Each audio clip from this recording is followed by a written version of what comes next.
Hey guys, Mr. Happy here, and I just wanted to do a quick video talking about the differences between Final Fantasy XI and Final Fantasy XIV.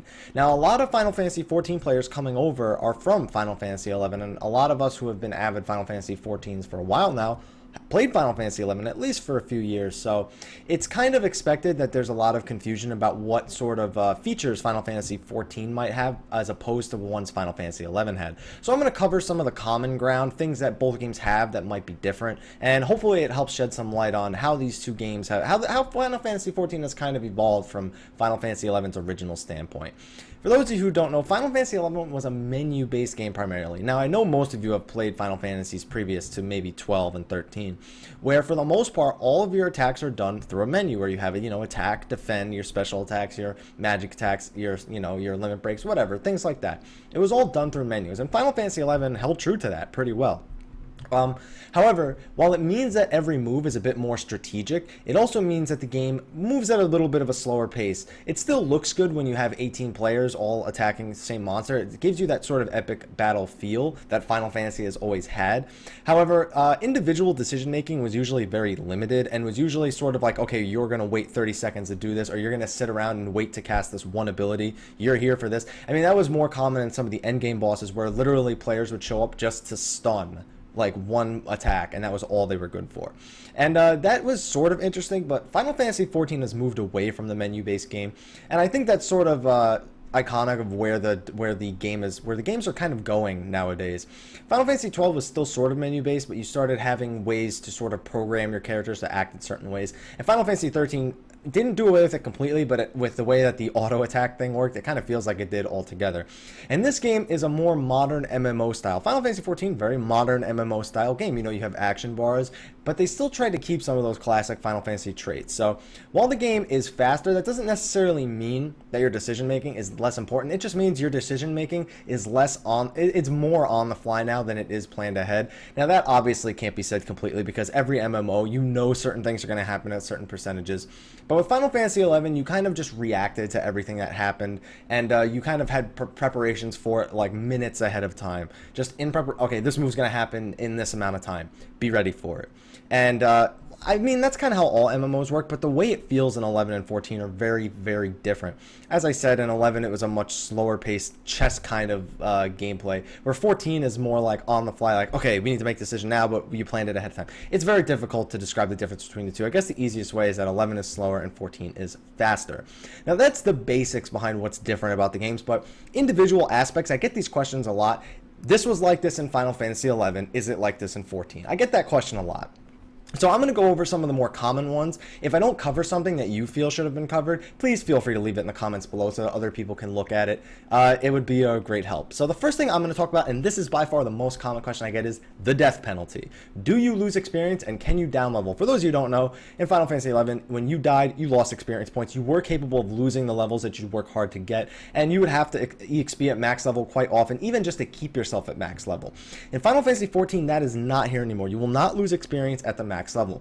You will instead have your armor degraded, so that means that you'll lose a percentage of your armor every time that you die, until it breaks and it's basically useless. Now, there were other penalties to death in Final Fantasy XI, such as where you ended up. Now, in Final Fantasy XI, whenever you died, if you did not get raised by another player, you essentially, after an hour, were returned to your home point. Now, home points are still in Final Fantasy XIV, and they do serve similar roles, such as teleporting you back to them whenever you use your return spell, or in 11's case, warp. But the other death penalty, the way that you get teleported back, isn't the same exactly.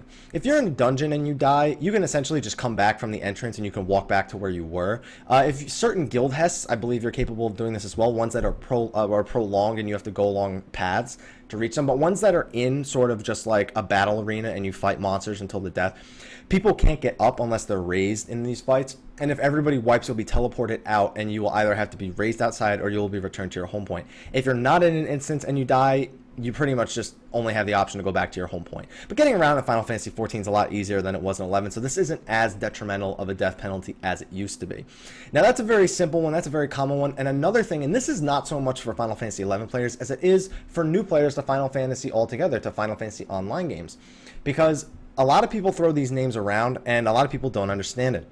and that is the race and location names. Now, a lot of people who used to play Final Fantasy XI all know there were 5 races, and they were very easy. Humans, elves, Galkas, Tarutarus, and Mithras. I don't know how I forgot that one.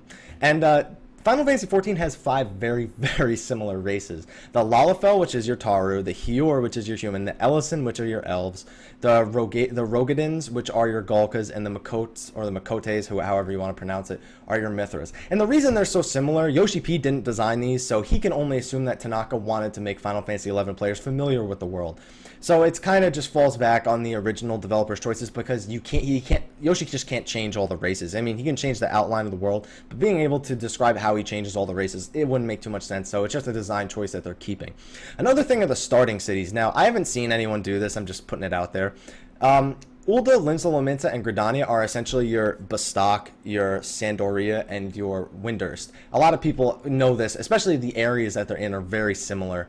And a lot of people ask me, though, is there a Juno? Now, for those of you who don't know, Juno is essentially your hub, your central hub, for all of the people who would go there. And this was early on. They've introduced new hubs since then, but every new hub since then essentially gets called the new Juno, or in case of like after Ourga, maybe the new White Gate, or the new, it's just a new hub that people are going to primarily be.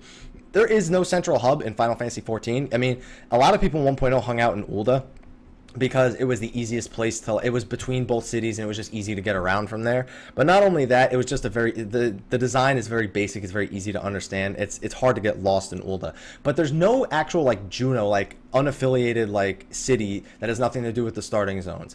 Now there will be in the expansion. They said that in the game we will eventually work our way into Ishgard, which is essentially our it's our Juno. I guess I could say that for you Final Fantasy XI players. So Ishgard will eventually be out, and we can expect that that'll be our Juno. Now another big thing I get is, are there enemies that I'm going to have to camp for like 20 hours, 70 hours, wait, maybe not even get to fight them? Basically, are there HNMs, Hyper NMs, or they had so many different names. The H meant so many different things to so many different people. But essentially, are there Notorious monsters? Now 1.0 had Notorious monsters, and they were sort of interesting, but a lot of people just felt like they were a burden. And this is, I guess, when people started feeling like Notorious monsters were burdens. So there are Notorious monsters in Final Fantasy XIV, but they do not follow the same formula that they did in Final Fantasy XI. Obviously, in Final Fantasy XI, any zone could have like 1 to 4 or 5 NMs at a time. Some had even more. I know a lot had more than that. But essentially, you would wait, or you would have to do something specific to spawn them, or you'd wait there for a long time, and they could maybe spawn at certain windows, and they each had certain rules, and none of that. NMs are essentially Fates now. Fates have a specific mode where it's essentially a Notorious monster. And while the earlier level ones aren't so impactful, you will see a bunch of familiar faces if you haven't seen my Bubbly Bernie video. But you will see, well, you will see familiar faces, but you won't be getting like these crazy gear drops, and they're not going to be these like coveted events that like, oh man, can't believe that guy got to do that fate. That won't happen. Essentially, the days of sit there for 3 hours and not claim a monster is essentially gone. So don't get to do that. Pretty much all content is instance minus the fates, and the fates are like semi-instance, I want to say, just because they're kind of locked down to an area and you have to be within that area to participate. So after that, that's another comment. Another thing I get is sub-jobs. Now, in Final Fantasy XI, you had your main job, which was the job you currently had equipped. It was the job that you had all your base abilities, and then you got sort of a half effectiveness sort of sub-job where you could use certain abilities up to a level that was half of your current level. So example, you had warriors that were using their prime abilities, and you would have sub-job ninja so they could get certain spells, defensive spells, so they could survive more easily, and the ability to dual wield weapons. So there are things like that. You did take traits in Final Fantasy XI also, certain traits from the low levels, but in Final Fantasy XIV, there is a sort of sub-job system, but it's not exactly the same. It's called the armory system. Now, I've spoken about it so many times now, but if this is your first time watching one of my videos, I'll explain it to you. Armory system essentially means if you level a class and you get the class to 50, you have a bunch of abilities.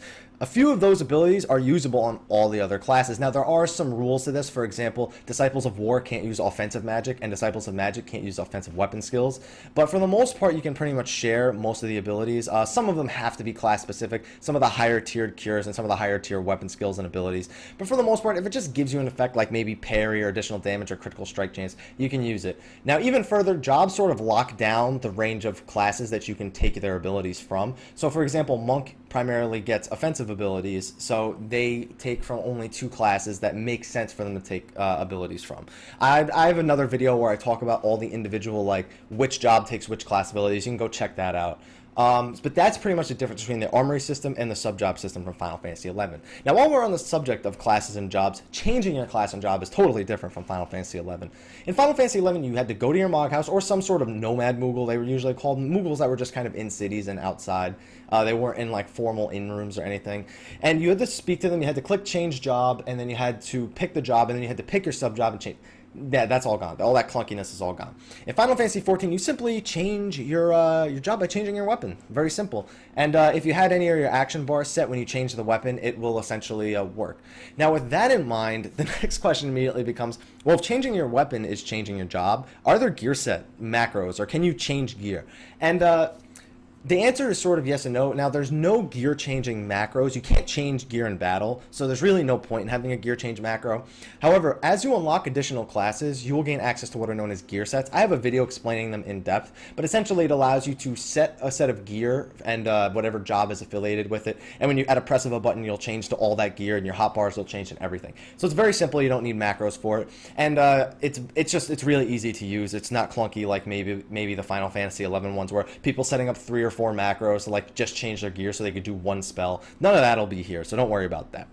Now, while we're off, now we're done with the topic of gear, hopefully, but let's talk about some of the other things such as storage and crafting. In Final Fantasy XI, crafting was pretty much you took an item, you tried to perform the synthesis, and you had a chance at succeeding and a chance at failing. Very simple. Final Fantasy XIV's crafting and gathering is a bit more involved. The gathering, not so much, but the crafting, essentially, you have abilities that you can use for both crafting and gathering to make certain aspects go easier.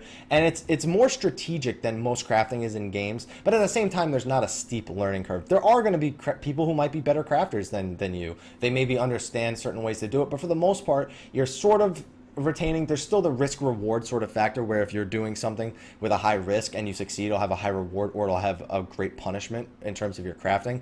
But it's more involved. It's not just sit there, pray for the best, especially leveling up. Final Fantasy XI, you'd sit there, you'd be doing your craft and it says plus 0.4 and you're like, yes, and then it breaks and you're like, oh, well, 50-50, I guess you can't win them all. It's just kind of funny. The differences are there.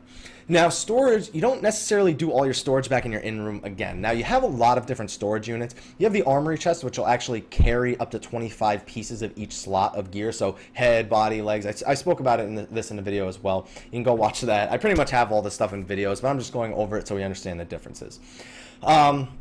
You also have retainers. Retainers are essentially NPCs that you own, I guess is the best way to put it. And they each hold, I believe, 175 items, so it's a lot of items. You also use them to access the auction house, which is known as the market board, which operates very similarly to the Final Fantasy XI one. It's just that it's much quicker to use than the Final Fantasy XI one was. And the in-room does have an armoire, which is more reminiscent of the NPCs in Final Fantasy XI, which could hold your artifact gear. They can hold artifact sets, they can hold what else can they hold? They can hold vanity items, pretty much is the gist of what they hold. Sets of gear, certain sets of gear with sort of important looks to them. And it's nice. You don't have to put the whole set in either. You can put individual pieces in, so don't worry about that either. So, so while we're speaking about gear and all the storage, actually, there are not, this is a big difference between Final Fantasy XI and Final Fantasy XIV. While every game sort of has that gear that's not really that sought after, and it's kind of just has this sort of like, oh yeah, that item, it's not any good, but it's cool, I mean, every game has that, but Final Fantasy XIV has less amounts of useless gear. Final Fantasy XI, half the NMs in the game from when the game was first designed, just useless items that nobody has any sort of situation to use. It was cool to get them, maybe just to store them sort of as a trophy, but other than that, there's really no purpose. And Final Fantasy XIV, there's not so much useless gear. I mean, I'm sure if you tried hard enough, you could find something that wasn't that useful, but it's pretty hard to find something that's useless in Final Fantasy XIV. I honestly can't think of anything off the top of my head that is useless. Maybe the White Raven earrings now. I'm sorry, all you Final Fantasy XIV 1.0 people who did do the White Raven fight. It's a vanity item now, unfortunately. What else is there? You have, the job differences. Oh my goodness. I get questions about the job differences all the time. Warrior. Is it a tank or is it a DPS? It's a tank. Very simple. I have a video where I called them like a tanky DPS, but no, they are a tank. They are a tank through and through. That's all they are. Back then, it was like 6 in the morning, and I didn't know, and I was just like, all right, they have, I don't know, just talk about it. That's how I was back then. Summoner also get a lot of questions like, so Summoner like it is in 11 where it's like a pet job and you send your pet in and that's all you do. No, you're a damage over time and debuff pet class. So you do damage over time. You cast spells yourself as a summoner. Your pet is just kind of like extra utility and damage. And a lot of people are going to refer that to a lot of other popular pet classes and MMOs. But your eggies, essentially, as they're called, your summons, they do have their very, very important uses that some of the ones in Final Fantasy 14 didn't. We're expecting them to have sort of spells that work similarly to Final Fantasy 11. Like the battle thing, like the battle attacks and the defensive. I don't remember what they're called, but we're sort of expecting that certain, summons, like Summoner will get the ability to make them do special moves. Not individual special moves, but we'll see when it comes out. This is all speculation right now, so let's move on from that. Another really common question from Final Fantasy XI is, do Dragoons have wyverns? No, they don't. Now, by meaning Dragoons are essentially dragon slayers, that's sort of what the lore is behind them. Final Fantasy XI, you just happen to meet a really cool wyvern that was going to help you kill dragons. That's why you got one. What else is there? I know I get more questions. That Bard, are they a true support anymore? No, they are a damage dealer with supporty features. They are primarily a ranged damage dealer, but when you go Bard, you do get the access to a few songs that sort of work around you. Again, I have another video about how it works, but they're primarily damage dealers. They just have a few supporty features. There is basically, that's one thing I want to say. There's not sort of that square, that cube of classes anymore, where you have like tanks, damage dealers, healers, and supports. That's not really here anymore. And in Final Fantasy XI, there were lines. Those lines were skewed because some classes could do pretty much anything, and you could go any subjob. You could put on a ranger subjob as ninja and go ninja/ranger. That did a lot of damage. You go /black mage. Now you're a caster. You go /warrior. Now you're a tank. You could go paladin/ninja paladin. Like, there were a lot of varieties that you could sort of do. It's all kind of streamlined now into, you're either a tank, you're either a healer, or you're a DPS, or you're a damage dealer for Final Fantasy XI terms. And everyone sort of has their own supporty way of helping the party out, whether they reduce like blunt damage, or they increase the blunt damage taken, they reduce an enemy's attack power, they maybe increase their vulnerabilities. Everyone has sort of a supporty feature at some point, but they all fill one of those three, like one of the ultimate trinities of the MMO universe. So I hope this was useful. The people who are moving over from Final Fantasy XI, played Final Fantasy XI, I hope it's useful to other people who may not just know enough about Final Fantasy XIV and were looking for a bit more information. If you found this information useful, please like, favorite, subscribe, and share. Especially if you have anything that you would like to add to this, please leave it in the comment section below.